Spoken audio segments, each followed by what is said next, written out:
Okay, everybody, I think we are going to go ahead and get started. Thank you very much for attending this afternoon's session. My name is Colin Yeager. I teach in the English department here at Rutgers, and I'm the director of the Center for Cultural Analysis, which is the sponsor of this event.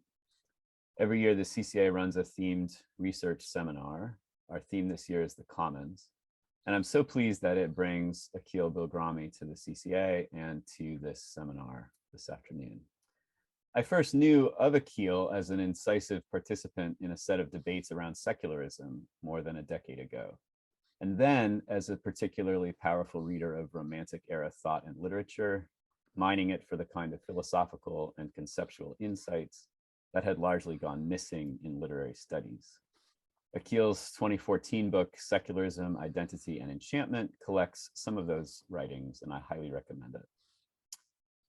To all of his work, Akeel brings both an analytic clarity and a deeply human and humane sensibility that I particularly admire, and I'm proud to be able to think of him as a friend as well. Thanks very much, Colin. Should I go now? Yes? Yeah. It's very nice to be back at Rutgers, even if in this way. I'm not sure what to say by way of introducing these things, except apologize for the fact that there is a certain amount of overlap in the three essays. It's just that I've always worked this way. I've tried to come to the same ideas from different angles. There's nothing I want to add or subtract from those papers. So let me just say one thing that I thought might be worthwhile, which doesn't surface in those papers, at least as far as I remember. And that is to look at these subjects, our political ideals. In one paper, the trajectories of Romanticism in another paper, and the idea of the diminishment or destruction of the commons in the third. What I didn't do is to look at the colonies and the conditions of the colonies since decolonization, the erstwhile colonies, with regard to these topics. So let me just say in the 10 or 15 minutes that you've given me, something about that. I mean, I'm from South Asia, so you might expect me to say something about post-colonial conditions. See, it's a very interesting thing that Marx, in Part 8 of Capital, where he discusses primitive accumulation, is very clear that primitive accumulation, for all its coercive and brutal aspects, is in the end, for all that, actually a relatively progressive development. The reason for this, he says, is that all sorts of primordial ties that lead to feudal and other forms of oppression, caste, religion, religious conflict, etc., those tend to get overcome by primitive accumulation because the countryside is what is most affected, the commons. And the countryside is the site for primordial ties of caste, religion, and other things that he thinks we ought to transcend. Primitive accumulation dispossesses the peasantry from their means of production, which is land. Well, dispossession of peasantry from their land, from their means of production, is going on rampantly in the erstwhile colonies now, right now, in Africa, Latin America, Asia. And what's interesting is that Marx's analysis of primitive accumulation, where he claims that for all its brutality and dispossession, it is a progressive move because it morphs old forms of community, which are based on primordial ties, to new forms of community, which bring with them their own tyrannies and subjugations and conditions of alienation, but they nevertheless, by morphing communities into the proletariat, there is an advance in that industrial labor can be more organized and can, in the familiar way that we know, eventually be the forward-looking class that has revolutionary potential. But consider this. When peasants were dispossessed of their land, beginning with the enclosures, which I discuss in one of the papers, when this happened, actually the enclosures went on from the 15th century, but when it happened in the way that came to be seen as an achievement, which I present through Locke's argument, the peasantry that were dispossessed moved in massive numbers to other parts of the temperate belt, to the North Americas, to the Antipodes, diffusing capital, right? Diffusing capitalism to those parts of the world, the temperate belt, to which the dispossessed, as a result of primitive accumulation in Europe, went. That is why, if it wasn't for that, there would have been no ushering out of the primordial ties. But there is nowhere for the dispossessed peasantry in the erstwhile colonies today to go. They cannot migrate in those numbers anywhere because of immigration laws. So I put to you a counterfactual. What if all those millions of peasants who moved to other parts of the temporal belt as a result of their dispossession through primitive accumulation in Europe, what if they could not move? That's a counterfactual. What if they could not have moved and had stayed sedentary in Europe, lying on the periphery and outside of the growth economies that capital had introduced into Europe? Would they have overcome their primordial ties in the vast numbers that remain sedentary? What reason is there to think that capital could have absorbed them all, unless capital had diffused to other parts of the temporal belt through their migration? So the point is that what I'm presenting as a counterfactual in Europe is an actual, factual, in the erstwhile colonies today. So if I'm right about this, then that part 8 of Capital Volume 1 is not a bit of theory. It is an absolutely local observation about Europe. You cannot use it as a bit of theory. You cannot generalize upon it. You cannot see any telos in it. It is an absolutely local observation about Europe. Yes, primordial ties were undermined in Europe, but only because of a fact that is absolutely local to Europe's history in the 17th century and a couple of centuries that followed. There is no theory in that chapter. And the standard accounts of primitive accumulation have no theoretical right to see it as a bit of theory, as it is constantly being done. So that's one way to think of all the stuff on the commons and its destruction.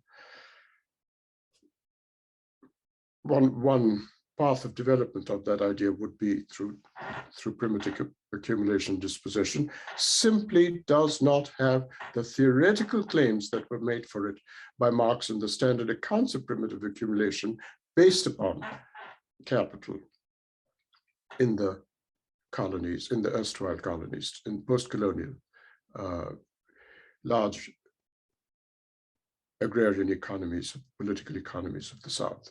Still relatively large agrarian economies. All right, thank you very much. I'm going to stop, and I just wanted to say something by way of application to the part of the world where I'm from, which I just hadn't had the chance to do in the 3 papers I sent you.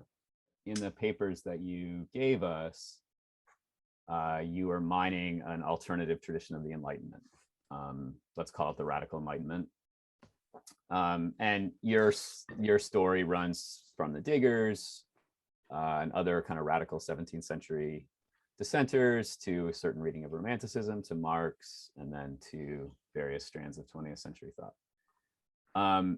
And there are a couple of moments in the readings, and this is what you just expanded on for us a little bit, I think, but there are a couple of moments in the readings where you mention indigenous traditions of thought or traditions of thought in formerly colonized countries, and that they have an elective affinity with that radical Enlightenment tradition. And this goes, back to your Occidentalism essay from a few years ago too. And I know that you've thought a lot about Gandhi in this context.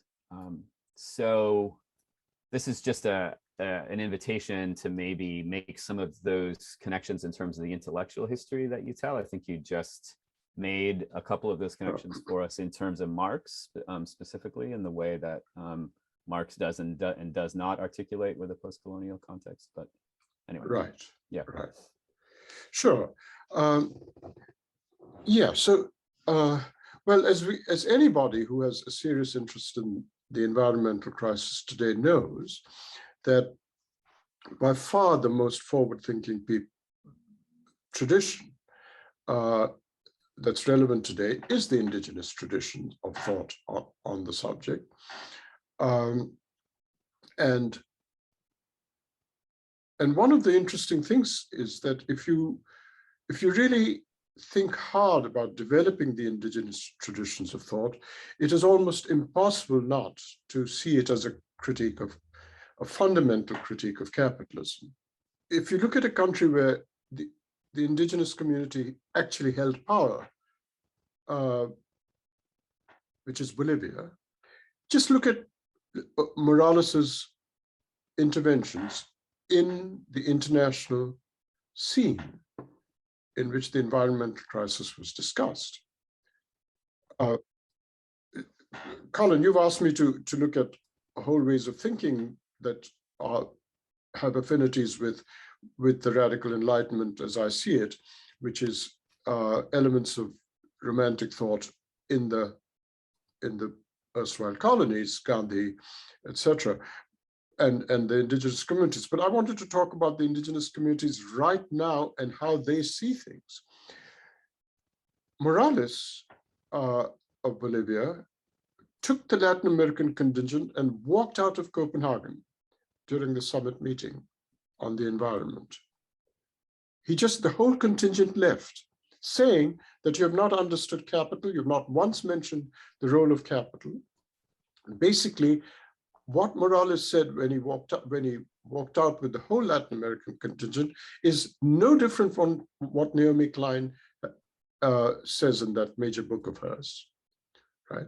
Which is, it's just tinkering. All these summits just are tinkering with the problem. You cannot address the environmental crisis unless you bring about a terminus to capital as we know it. And in much of my work, what I've done is to see this as something that is being said in a preemptive way well before modernity, that is, well before late modernity. It was, so what I've done is to say that indigenous communities, Gandhi in 1909 in India, which he felt was at the crossroads that Europe was in early modernity. Right? So when I appeal to Winstanley and Gandhi, Gandhi openly said in Hind Swaraj that India is at the crossroads that Europe was in early modernity. And when Gandhi said we should not be going down the path from early to late modernity in Europe, in India, he was echoing what dissenters like Winstanley were saying when they were alarmed by the direction that early modernity was heading in Europe. Right? That's the affinities I see between Gandhi and Winstanley. Now, you know, if you ask somebody like Perry Anderson or something, given their Eurocentrism, they will just see this as completely, you know, a lost cause, right? But the appeal to indigenous communities is precisely to say, well, who's laughing now? Right? I mean, what Morales is saying is there is no other way to do it. That's why the radical enlightenment is necessary. The liberal enlightenment is just ostrich-like on these issues. And that's Morales's point. That's the indigenous community's point. And it goes back all the way to Gandhi, to Bhakti traditions, to Sufi traditions. You know, these are not new things. Gandhi was tapping traditional ways of thinking in many different parts of the world.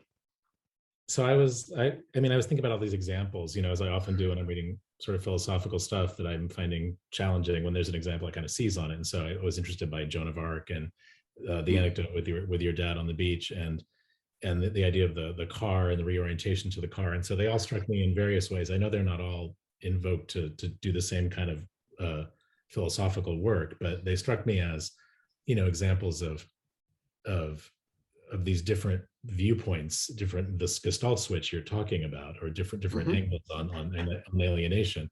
And some of them, the implications of them seem really different or divergent depending on where we're at. And so, I mean, at the largest scale, I understood, you know, even though it wasn't explicitly, you made it explicit today that, you know, you're in part talking about really profound civilizational or cultural differences as one version of this conflict or this difference. But these other examples seem to have not always have that kind of implication. Like the conversation with your father suggests that two people in a same society can view this, they can be that intimate, the distinction here, and that it wouldn't be. So I guess I'm just wondering about the implications of like that kind of scene, or the scene of people asking somebody for their, you know, for the time, and understanding that it seems like a couple places you say we all in some ways have an unalienated relation to our communities. But on the other hand, it seems to suggest that this gulf between these two, as you say, as you just said now, and you say it several times in the pieces, is like there's a real incomprehension, like a gulf of incomprehensibility across these positions, and there's just incoherence.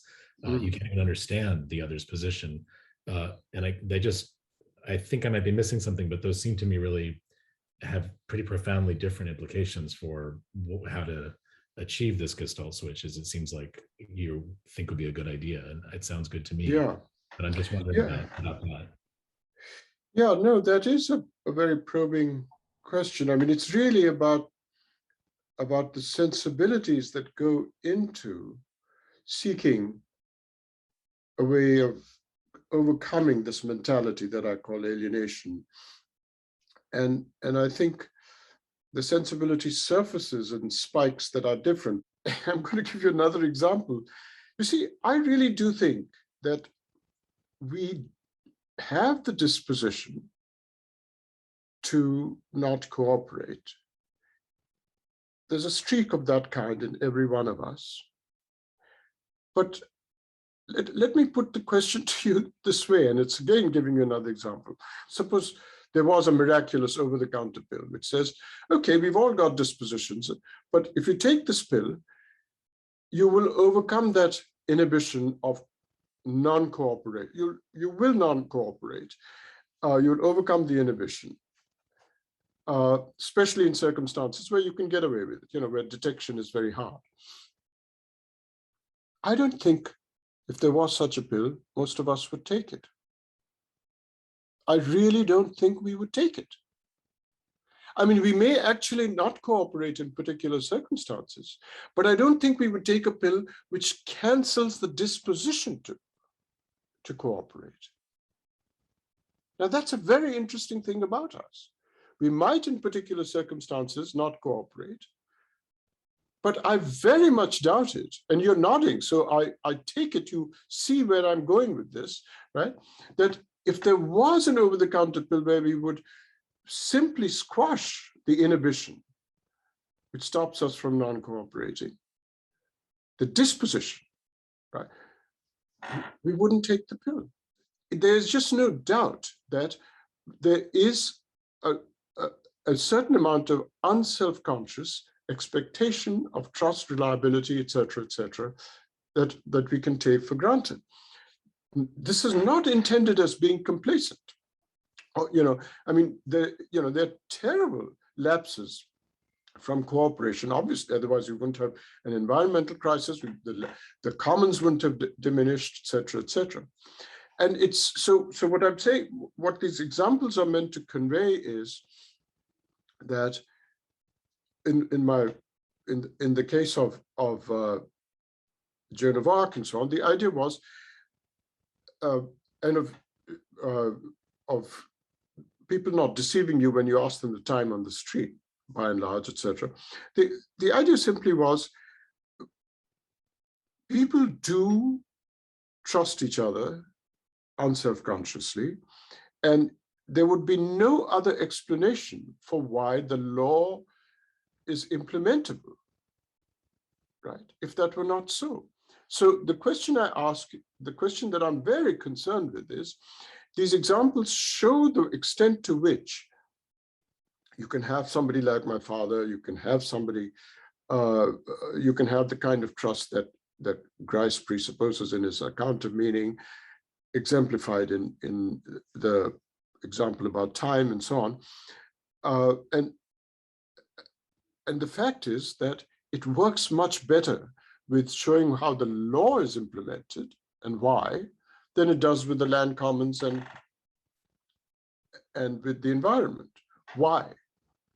Why is it that it works better with the law, in propping up the law and implementing it, but not in letting the commons survive or in improving the environmental crisis? Why?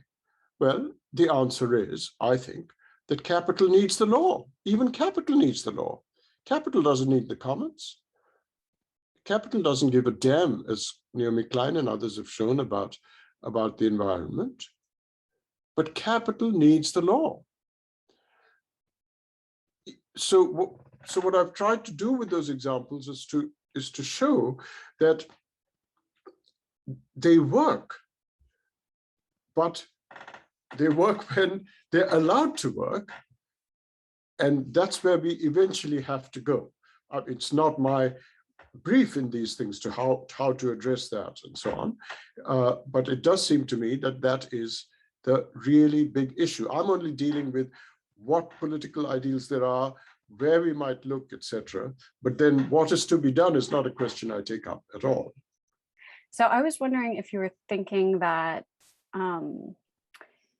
people would choose not to take the pill more because we have a problem with changing disposition, or because we value cooperation, like you were saying. And I was thinking about that in relation to what you started with, the question of capitalism, which does seem kind of like the big red pill that allows us not to value cooperation that we choose to take. See, I don't think that, I mean, my own analysis of contemporary populisms is that it's arising because people don't want to take the capitalist pill to keep capitalism going, but they have no idea of how to even generate a discourse by which we can make a fundamental critique of capital. I think working class populations in this country, mostly white working class populations, but in Liverpool, Nottingham, the Thames Estuary, all of whom voted for Brexit, right? There is a great working class dissatisfaction with deindustrialization and all the rest of it, familiar point, right? But why do they turn to third-rate populist parties and leaders? Because there is no discourse which allows them a fundamental critique of capital in the public political air. I don't mean a few professors who I'm staring at. I mean in the public air where politics is conducted. There's just nothing in the discourse which can make people understand it. And that's liberalism's fault. It's the liberal Enlightenment's fault. It's what the radical Enlightenment saw very early on. It's what the dissenters saw when but the 1688 revolution, which everybody is supposed to admire so much, is precisely what undermined any radical critique of it. Right? So the idea is, I mean, I think Frederick Jameson is absolutely right when he says that we can more easily imagine the end of the world than we can imagine the end of capitalism. I mean, there is just no doubt that that is our situation right now. We can see the end of our world in an environmental crisis sort of proceeding without pause. We can see all sorts of things that end the world. We have no idea how to end capitalism. And so when you say we keep it going, the point is the we has got to be unpacked here. I just think the dissatisfaction is very much there. The vocabulary, the discourse by which to understand and criticize it is not made available. And I lay the problem for that with the liberal Enlightenment's legacy. To this day, look, Rolling Stone magazine supported Hillary Clinton over Sanders in that primary. Rolling Stone magazine, I subscribed to that magazine literally the first week I arrived in this country in the 70s, in the late 70s, right? These are the people who are supposed to represent young people's aspirations and hopes and claims, right? Young people supported Sanders. Rolling Stone magazine supported Clinton over Sanders. That's the liberal Enlightenment. It reaches not just with twerpy commentators like Luce, but Krugman supported Hillary Clinton over Sanders. Krugman. So that's the extent, that's what Jameson means. Jameson isn't just saying something because it sounds good. Surely Jameson knows all this.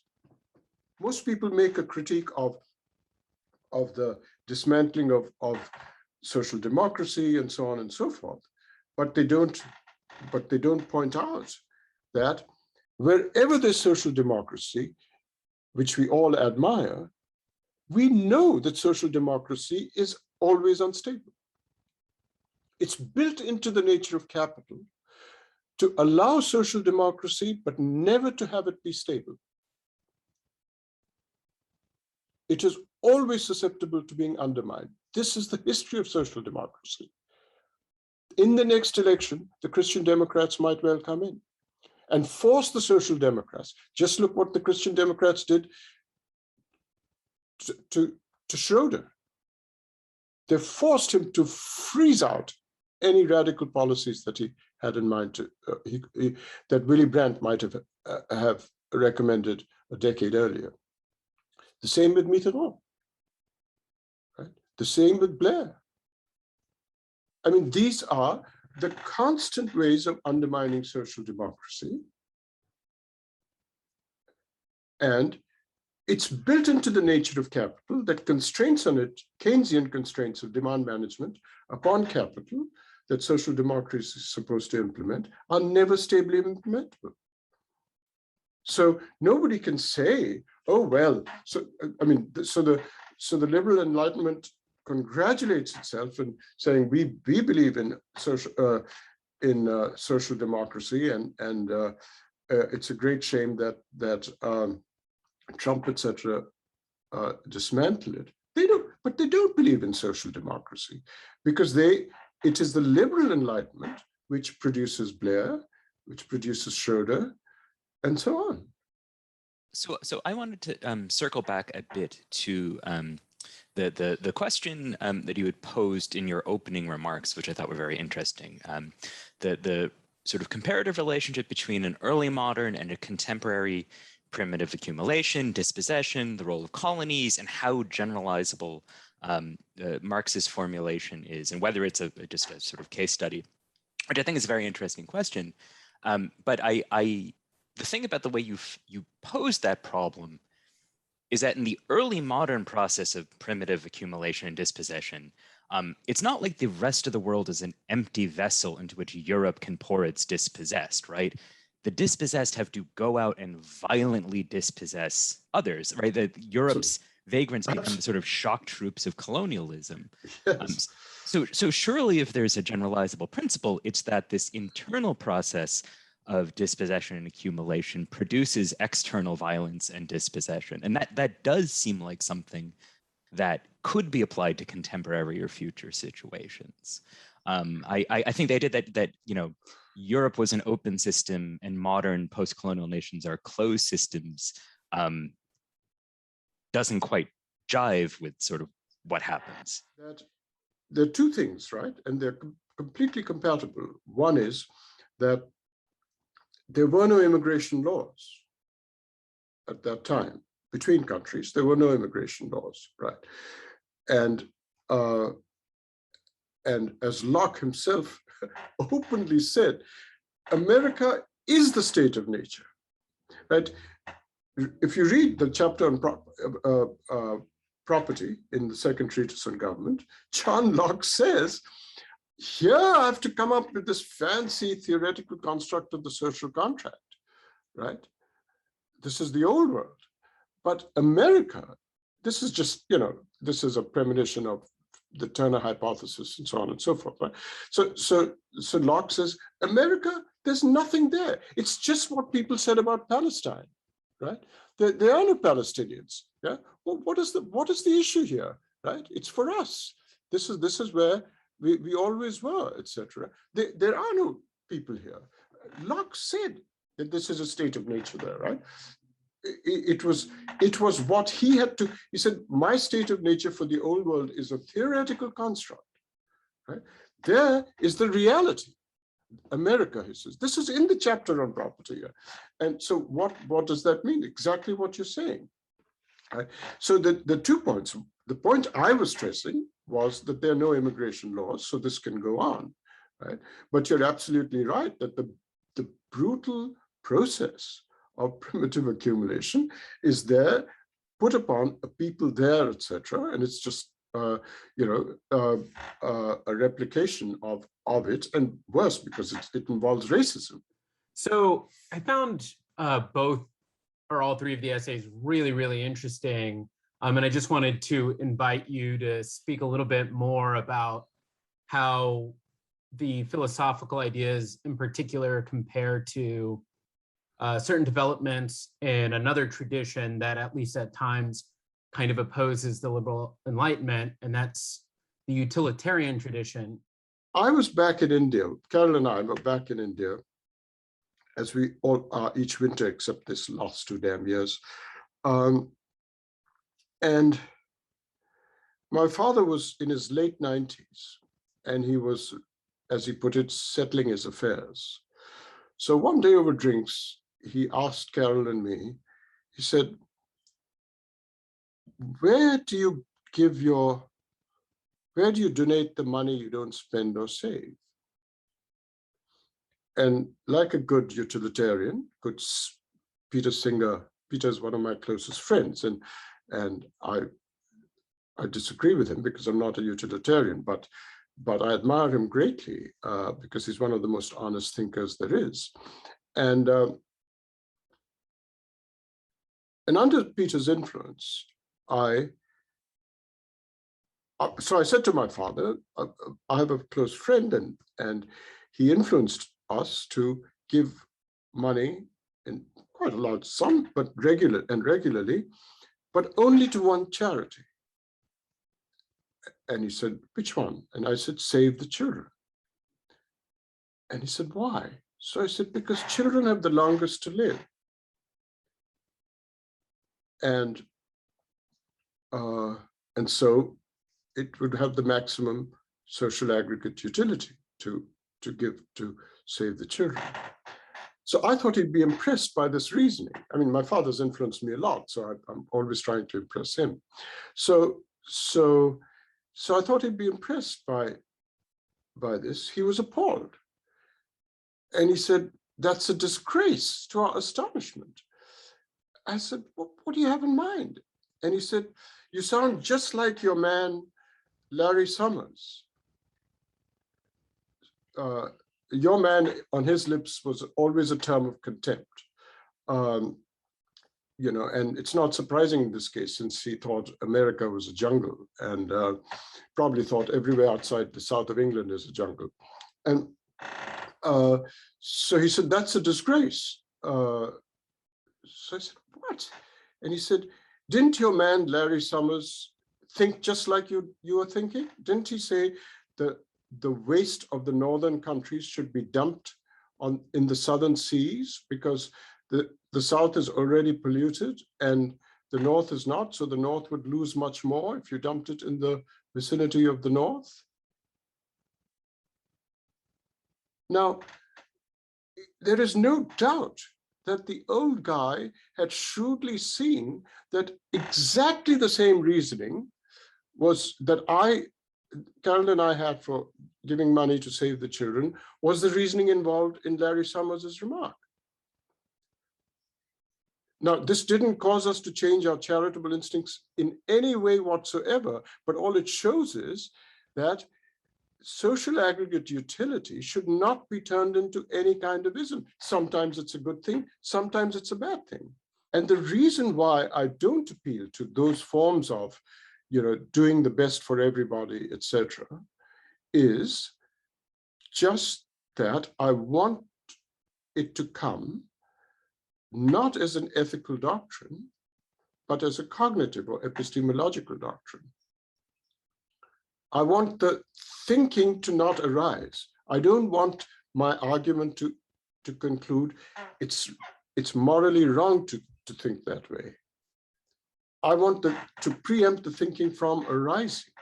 Right? And I want to say, no, it's in nature that these normative demands are made on us. Something we lost since desacralization, etc. Just what the indigenous people say. So I want a secular version of the indigenous view. I want to look at it in romantic thinkers and in popular religion and so on and so forth, because that's where it was always mobilized politically. One thing that comes to mind is the idea that these implicit norms, and I think you mentioned this idea of like the secular version of the indigenous view as a way of like solving this issue about like, you know, behavior. So when you look at other societies, what you see here is that commons used to be very asymmetric on the way that they are implemented. So the idea that there is a pragmatic way of dealing with resources that is egalitarian, and you can find that on indigenous societies, I think out of principle, in some cases, it's a little bit wrong. So what you see is a lot of like power struggles that happen in the subtleties between the imposition of norms and what public opinion deems as the norm. So there's a lot of like renegotiation and things that go back and forth. And that is what we call common sense. And that is a little bit of what I equated to your definition of commons. So I wanted to say that first. I mean, to stay away from this idea that we're talking about commons as collective, and collective means egalitarian. I think there's no society where you see egalitarian relationships play out in terms of managing resources. So when you go to like the root of how property comes to be according to like classic anthropological theories, the first thing that you see is the negation of the incest. So the manipulation and domination of women by men in order to exchange access to resources. So by inception, the first step that creates this need for rules and this need to be outspoken about rules is based on the oppression of the other sex. So that's one of the things that I would say that kind of like jumped to mind when I first read that. So I think, I think it's really commendable, the idea that we need to move away from these constructions of rules and what the other is like, and try to look at reality, and from that on actually come up with an epistemology of how things should be post-capitalist.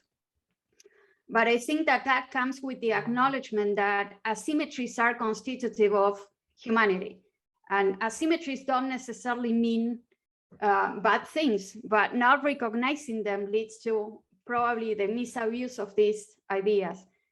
Why have I stressed class identity over others in even so much as identifying the inequality that I'm concerned with? And the best I can do when put a question like that is to say that suppose we stare at the gains we have made on the gender front or the race front, just civil rights and, the gains that were made on the gender front from the 70s on. Not much, but, not non-negligible. A question we might ask is, would those gains, such as they were on the race and gender front, have been allowed if they undermined capital? My answer would, on the evidence that I have from my reading and understanding, is no, they would not have been allowed. Now, what I feel, and I'm just proposing this as a concomitant subjunctive to the one I posed, you can equally ask, would gains that have been made on the class front have been allowed if they undermined gender, right? Inequalities. You could ask that. I'm not insisting you only ask the question the subjunctive question I asked. You could equally ask, would such gains that have been made on the class front be allowed if they undermined gender front? I don't know exactly how to answer that question. So basically, I think, by the way that work is defined by Marx, I mean, at the time that capitalism was formed or created as a structure, as a theoretical structure, the idea of work was pretty much tied to the idea of work allocation within the family. Let's take gender and compare it with nature or the environment. Right? Now, I actually do think that there's a non-contingent link between the tendencies of capital and the destruction of the environment. Well, those are different things in terms of gender. I realize that. That's why I said we have to compare them. So that's a case of a non-contingent link, right? Mm-hmm. In the case of socialism, the Soviet Union was terrible with the environment. We know that. But I don't believe it is endemic to socialism that it should be destructive of the environment. It happened to be contingently in the Soviet Union and its satellite states. But I don't believe it's endemic to it. I believe it's endemic to the nature of capital and its tendencies that it should do so. Now, that's one way of thinking of contingency and non-contingency when it comes to capital's relations to nature. Now, capital's relations to gender don't have, as you yourself say, have nothing but the contingent links, right? which as you rightly point out, I've abstracted from. And I can't make any similar non-contingent point in the case of the gender front. And that's my only excuse for not focusing on it in the same way. It seems to me the fundamental thing about being cooperative is also about perceiving the immanent values within nature or the world, and that there's something that is disrupting that process. Maybe it's some kind of epistemological turn that has to do with the enlightenment, maybe it's something else. So maybe if you could tell us a little bit more about how you see that direct, unmediated perception of the world producing the conditions of possibility for unanxious cooperation. In the tradition of human Adam Smith, value comes from our states of mind. The world is something that the natural sciences study, the world around us, including nature. And I want to say, no, if that were so, then our being in the world would be alienated. And this is something that Heidegger also has in mind when he says the world is ready to hand over and above being present at hand, right? Ready to hand is this more engaged way of being in the world, except that ready to hand suggests something very instrumental, right? Because what it means is that the world is full of opportunities. Horkheimer and Adorno are really different, and they are lamenting this merely seeing the world as going beyond natural science in order to provide opportunities, because that would be alienating too. So what is it to see it in terms of value? Is to see it as something that makes normative demands on us and not merely as offering us opportunities. Okay. The trouble with Horkheimer and Adorno is that, like Foucault, I believe that both Foucault and Horkheimer and Adorno tend to think of history in terms of slabs of categorized time, right? So modernity comes along, right? And modernity's transformations are what has landed us with, in Horkheimer and Adorno, has landed us with instrumentality, right? Instrumental reason, right? Or in the case of Foucault, it has landed us with the codification of law, right? Removing all the discretionary elements of old regime, ancien regime, magistrates, etc., right? The law comes in, right? It's and I want to say that's just the wrong way to think about modernity. And this is where I really like the indigenous view much more. And I want to say that at any slab of time, whether it's pre-modern or modern, there is a distinction between the background and the foreground, right? And there might be an enormous amount of disenchantment, etc. This is using Horkheimer and Adorno's vocabulary.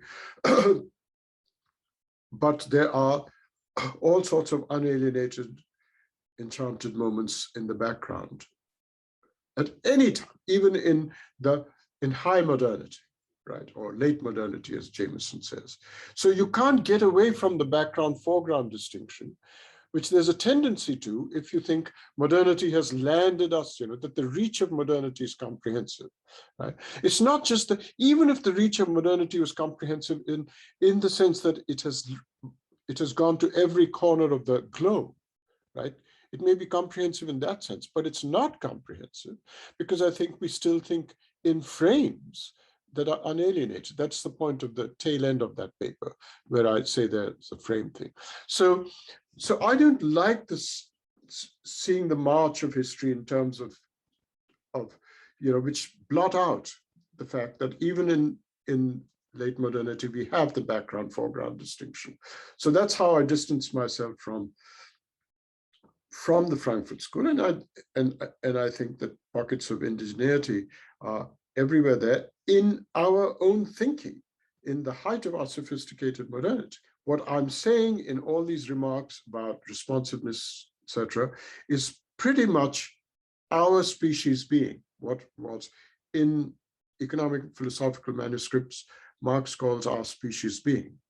Because so far as we know, no other species, I don't know about other galaxies, but no other species so far as we know sees the value properties in the world making normative demands on us as we do. So suppose I see you pick up something for your partner when it drops on the floor. I literally see something as considerate, right? I don't just see limbs and a torso and bending down, etc. I see considerateness. Where I see considerateness, a frog or a dog would see darkness, right? So it's our species being that we are responsive in this way to nature. So far as we know, and Abrams is clear on this, this is a cognitive capacity. Imagination is cognition, according to Abrams. That's what I try and present in the. So, and the way I've developed that point is something that actually Abrams attributes even to the conservative Wordsworth, and that's the idea that to see it aright. And this is there in all of Wordsworth's stuff on primogeniture and so on and so forth, right? To see it aright is not just to see it from one's own point of view, right? The world's normative demands must be seen from a larger point of view, right? And that's where I think that, see, no philosopher sitting in her armchair is going to be able to deliver equality. All it can do is to remove the insistent element of trade-off between liberty and equality. That's all I'm doing, right? I'm removing the insistently trade-off understanding of these two ideals. And the way I do it is to say that if you, not by appeal to Kant or Sidgwick, etc., but by actually addressing questions of nature and the world around us, seeing it as laden with value and normative demands, despite not having a sacral source, a divine source or whatever. And the claim is seeing it aright. If it takes this form of a point of view larger than one's own, then the deliverances of self-governance, so conceived, making decisions, seeing the normative demands of the world around us from a larger point of view, wouldn't be in a trade-off relation with equality.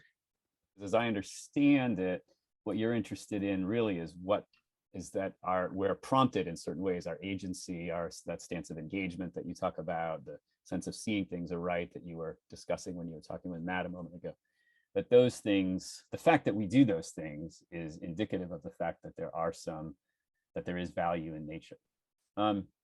But in terms of specifying what the content of that value is, that's where it seems to me you're sort of deliberately not filling in a lot of that content. And so and I think I understand why, but I guess what I'm leading to is what secures that sense of normative, that kind of normative relationship or that normative pressure that nature puts on us in the absence of, let's just call it, the divine. And if you don't allow for that, aren't you in effect, or aren't we in effect accusing, say, an indigenous practitioner or a believer in a monotheism, whatever, of doing exactly the same kind of projecting that you want to get away from? See, Colin, I think that the view I've come to have is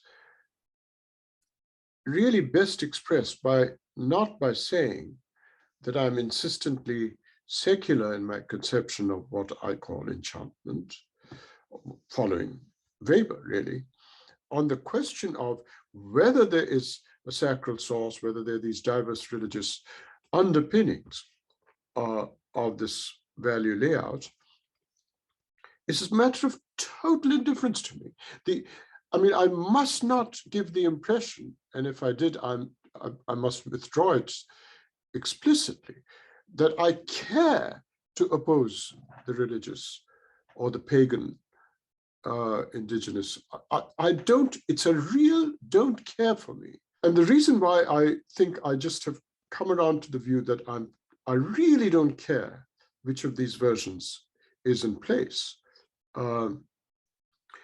is that all of them seem to me to be making appeal to the unalienatedness of our relations as commoners, as a community, etc., to the world we inhabit, including its nature.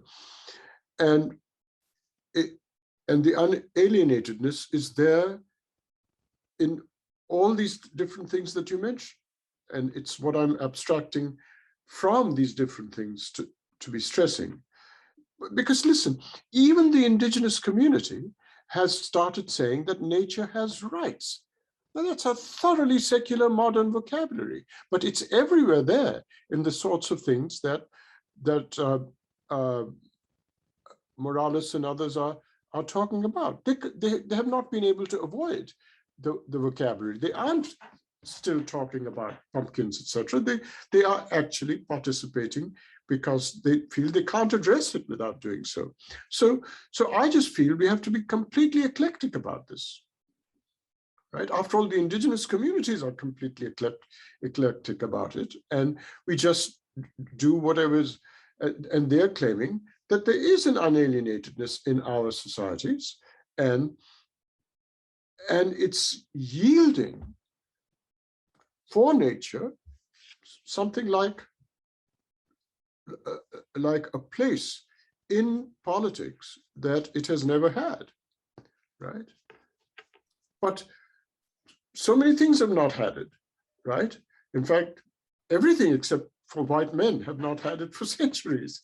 So, it's not surprising that nature has come to have it so late and in such small pockets of the thing. I think it would be fair to say that the giving nature rights or recognizing the rights of nature is clearly understood in those communities as merely strategic, right? Like this is the language that we have available to us, and so we'll use this liberal language of rights. I don't think so, but it doesn't really get at the heart of what is trying to be expressed here, right? Which is about a kind of a total system, and again, Western word, but an ecological system that is often, not always, but is often anchored in a sense of this kind of a kind of spiritual presence, or like I think from your point of view, you can't represent them that way. Maybe you can attribute such a view to me, that it's a pragmatic thing, but from your point of view, or from the point of view of your question, you can't read them that way, because I think from your point of view, the right thing to attribute to them is they see it as having rights because they see it as containing spirit, etc. Just the sorts of things that deserve to have rights. So for me, okay, so the question arises, what would I say about what they're saying about rights? And I want to say, I think they are right to be saying that nature has rights. And I think it's a dogma to think that nature couldn't have rights if it didn't contain spirits. The right thing to say is, what made it the case that natural things were never allowed to enter the orbit of putting demands, say, on a state? What made it, and here I think you have to say, well, this question was asked about everybody but non-white males for centuries, right? What made it the case that women were not allowed it, or slaves were not allowed it, etc.? And we can ask, what made it the case in the same pushing at boundaries? Foucault is good on this. He says, every few decades, we push away at boundaries, right? So race, women, and so on. Now prisoners we're pushing at the boundaries of prisoners, right? And we're pushing at the boundaries of animals. non-human animals in nature and so on, I don't see that there's anything wrong with just seeing it as pushing at the boundaries. I guess I was assuming that the language of rights as we understand them would be part of the edifice that you want to set aside in the critique of liberalism that you're offering. I think we have to understand the nature of capital as follows. You cannot put permanent constraints on capital, because capital will undermine constantly any attempt at putting constraints on it which are abiding. And this happens even in the Scandinavian countries, as I said, right? It destabilizes constraints. So if that is true and it's built into the tendencies of capital, right, then we have a disjunction. Right? Either you put constraints on capital, which will be undermined, or you transcend capital, right? Transcending capital is an option, right? I mean, if Jameson is right, we don't even know how to think about it, and that's a problem. But the point is that if it is true that constraints on capital can't be abiding, the option left is to transcend capital, right? But the question then is, how do you go from putting constraints on capital to the transcending of capital? I believe that giving rights to nature and so on is the way to keep strengthening the constraints rather than have them destabilized to the point of transcendence, right? So I am not against rights and so on at all. It's just that you have to situate the appeal to rights, the pursuit of rights, as a case of building the constraints on capital to further points. You can't just see it as the Orthodox Enlightenment does. To me, this brings us to like the point of this seminar, though, because is the commons, as you conceive of it, a way of transcending capital? It's not a way of doing it. It's a resource which you have to rely on to build a way to do it, right? All I'm saying is that, you see, what I'm really keen to get across is that these guys who do game theory, right, they think the solution is to be looked for in the foreground.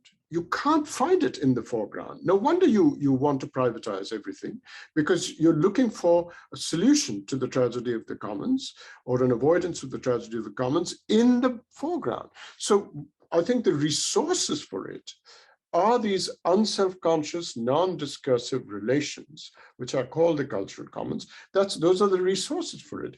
And you have to look at the frames in which our responses to the world and nature and making our decisions have that element, right? And scale them up to and bring them to bear on the foreground. So that's how I think of it, that it isn't as if it's the solution or the path to solution, but the resources from which the path to solution should be constructed. That's the point of the background in the cultural commons. When we talk about the spiritual and so on, which you're urging me to see as the substantive underpinning of unalienatedness, we have to ask, what is it that makes us count it as substantively spiritual in the first place, right? And I think what Abrams wants to say is, look, what does supernatural mean? What could we mean by supernatural? We have to define what natural is in order to say what the supernatural is, right? And once modernity described the natural, the very concept of the natural, as that which the natural sciences study, right? If that's the definition of natural, then I don't see that St. Francis and I are any different. We are all supernaturalists, right?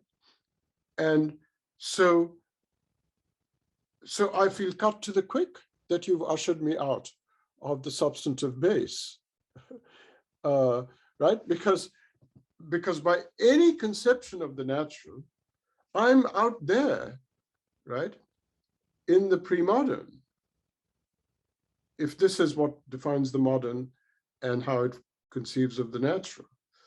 So that's why I'm totally indifferent. I don't see myself as set apart. And I think Abrams's idea of natural supernaturalism helped me see that. I have no desire to usher you out of of a spiritual community that includes St. Francis. I love the idea of you and St. Francis hanging out. All right. I think that we should wind down. This has been, as I said, just really rich, so informative. Thank you all for coming, and thanks especially to you, Akeel, for hanging in there, for doing it in this form, and for giving us so much just intense and elegant conversation.